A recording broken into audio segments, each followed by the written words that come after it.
I just don't see that machinery going anywhere. And that machinery is hungry for money, right? The nation state machinery wants money. That's why we have taxation and everything else, because it has to feed itself. We want nation states to have Bitcoin, but I think they are going to want Bitcoin themselves because they just want money, right? Bitcoin just happens to be money. Also a corruption of money, right? So if your bank account can be frozen, then it's not really money. I would say Bitcoin is probably the ultimate private property because every other form of property can be taken away from you. Yeah. But because Bitcoin is information, it is digital, and it is fully abstract. It cannot be taken from you, right? If you can remember 12 words, then you have money. If you have a house, someone can take your house, right? You're just kind of renting it from the government at the end of the day. Yeah. And anyone that has owned property knows that. Like, good luck changing or renovating your house without permission from somebody else. I mean, I think this is a reason why it's important that we try to get nation states adopting Bitcoin, because it can re-educate more people about what money is, and hopefully they can reach that same conclusion. Now, there's a lot of implications of this angle or this particular rabbit hole when you go down it, right? Like, should there be tax if you can inflate the money supply? Because you can look at it as a candle that's being burnt on both ends. Originally, when you have private bearer money, that's the original money actually, then you would need to tax to finance certain things. And it might make sense to do so, like raising funds for defense or for public works. But it was always a very small portion of your income that gets taxed. But they can do that, and that's basically the only way to finance things, because there was no way for you to inflate the money supply.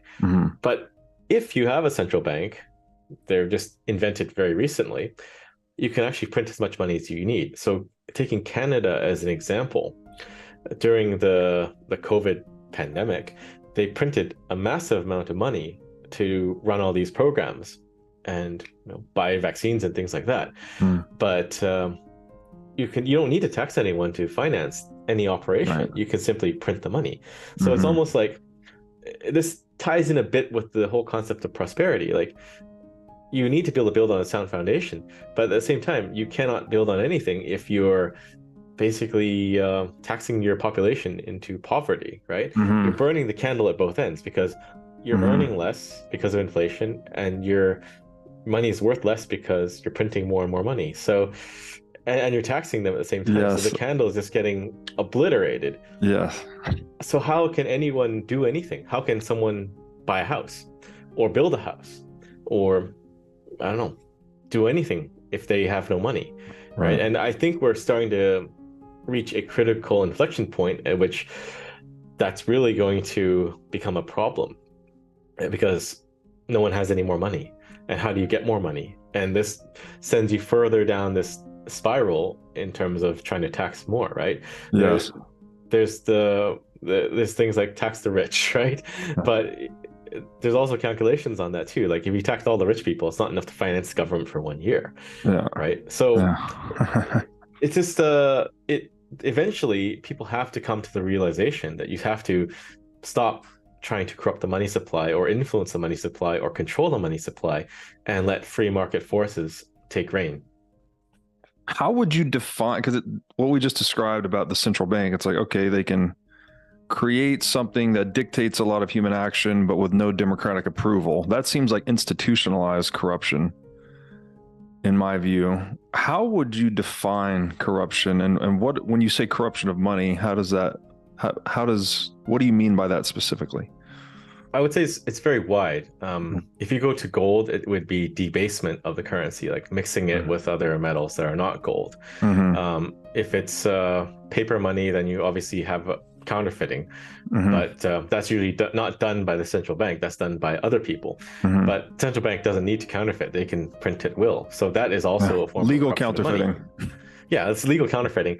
The other form of corruption of money is just using it as a tool for surveillance and limiting its function as money. That's also a corruption of money, right? So if your bank account can be frozen, then it's not really money. It's been corrupted. It's not serving the purpose of facilitating human trade. And it's no longer being able to serve the function as money, because it's not a way you can store your time and energy anymore, right? So money can be corrupted in so many ways. And this is why Bitcoin is so transformative, because it can't be corrupted. To accelerate Bitcoinization to the greatest degree possible, how do you unpack that for people? Because then it almost seems like, well, wait, you just said the nation state and the central bank is a big problem. Why would you want them to buy Bitcoin? So how do you describe the need for that top-down push to people? Right. Yeah, this is something we hear a lot at Jan 3, probably from very hardcore Bitcoiners, or maybe, I don't know, anarchists. But it's always like, why do you want nation states to get into Bitcoin? We can get Bitcoin and starve them out. But I just don't see that machinery going anywhere. And that machinery is hungry for money, right? The nation state machinery wants money. That's why you have taxation and everything else, because it has to feed itself. Now, if there are people that want to help affect change, I think it's worthwhile that you engage with them and educate, or even you make overtures to inform. Like if there's a policy debate, or if there's a call for papers or things like that, if we can submit information about money, I think it's valuable to educate and enlighten. So it's not that we want nation states to have Bitcoin, but I think they are going to want Bitcoin themselves, because they just want money, right? Bitcoin just happens to be money. And actually, a lot of the discussion we're having here, you could take Bitcoin out of the equation completely and still have a very detailed discussion about money without mentioning the word Bitcoin. Bitcoin just happens to be the best form of money. And that's why we're bringing it up. But the nation states will also want Bitcoin too, right? You're already seeing it in the US. They want to tax it. And there's this meme like, Bitcoin is worthless, pay tax on your Bitcoin, right? So which one is it? It's probably Bitcoin is valuable and they want to tax it. But because money is abstract, we're going back to the original money and the most pure form of money. So that is Bitcoin. Bitcoin is the most pure form of money because it's intangible and abstract. But there are dangers that come with that too. Like you might think it's really cool that Bitcoin is information now, and it can't be controlled or manipulated by anyone else. But you have to all realize that this is outside of the system, and the system has its own forms of money and assets and valuable things, right? Stocks, property, bonds. These are and fiat currencies. These are all within the legacy system. Bitcoin sits outside of that system. So what happens when they want to get that? I think it's a can of worms. Some people are probably thinking about it, but I'm not sure if it's on most people's top of their minds right now. But because money is abstract, like if the government says, give me money, or pay taxes on your property or your stocks or whatever, it's very easy for them to verify because that's all within their system. So they can easily tell, like, you bought and sold this stock, you own this house or this commercial property, or you have this much in your bank account. Money has just made a quantum leap forward, becoming this pure informational entity that is outside a legacy system. But all the laws and regulations and constructs we have been engineered to deal with things in the system or that are physical. So this is a big can of worms that I don't think we've dealt with yet. And I think for what we're doing at Jan 3, working on nation state adoption and mass adoption, it does solve it in some way, because we will work with regulators and say, like, you're going to have to just treat money as money and not just accept it's outside of your system, because it is. Like, you can't do anything about it. You can't change the system. You can't seize it.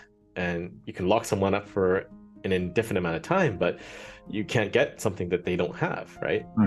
And you can't prove they have it or don't have it. So you have to accept that. So the whole system has to change and become much more voluntary. And that means, other things like changing the whole tax system too.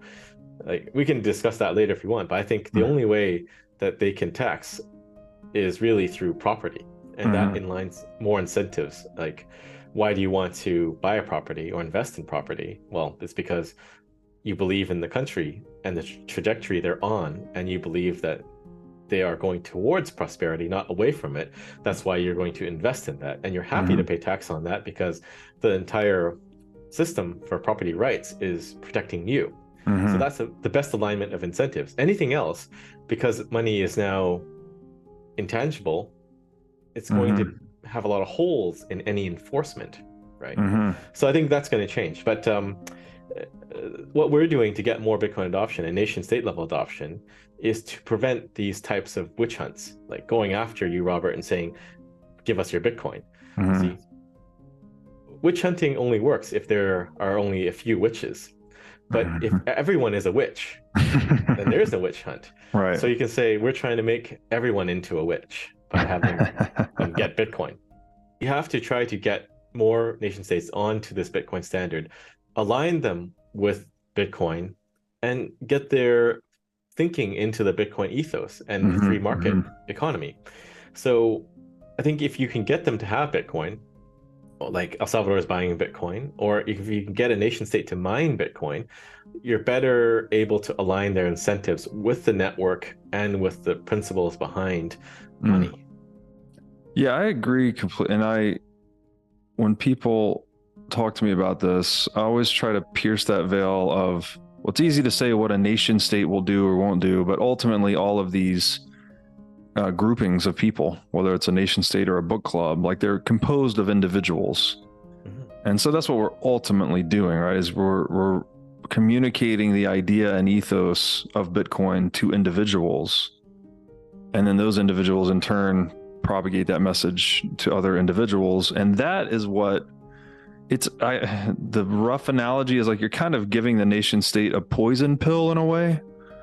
That once this idea permeates the nation state, like it has to become a more honest organization. Basically, it has to have more fair dealings with their customers. So I guess it's easy to think in static ways, like, oh, we need to destroy nation states totally. It's like, well, not really. We need some form of political structure. I mean, if history's any indication, it's more about what is the relationship between that political order and the individual, and Bitcoin is just something that tilts the favor towards the individual and away from centralized power.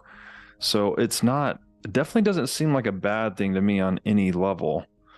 As someone that is guilty of demonizing nation states and central banks all the time, I still think it's useful to try and get that idea integrated into them.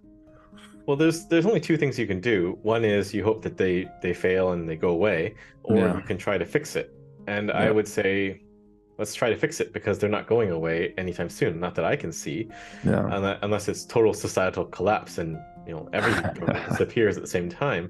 But I'm not sure exactly how good that would be on whole.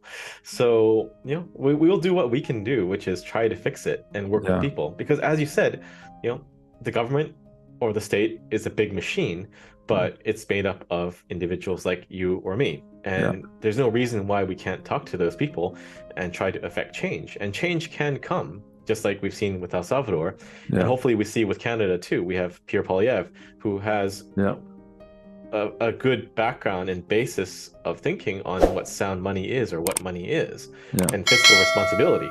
Like, these are pretty basic things. Like, I think it's a fundamental requirement for anyone in office, but not really. So, I'll take these small incremental wins, and I'll take the gradual attempts to fix, because that's the best we can do, really.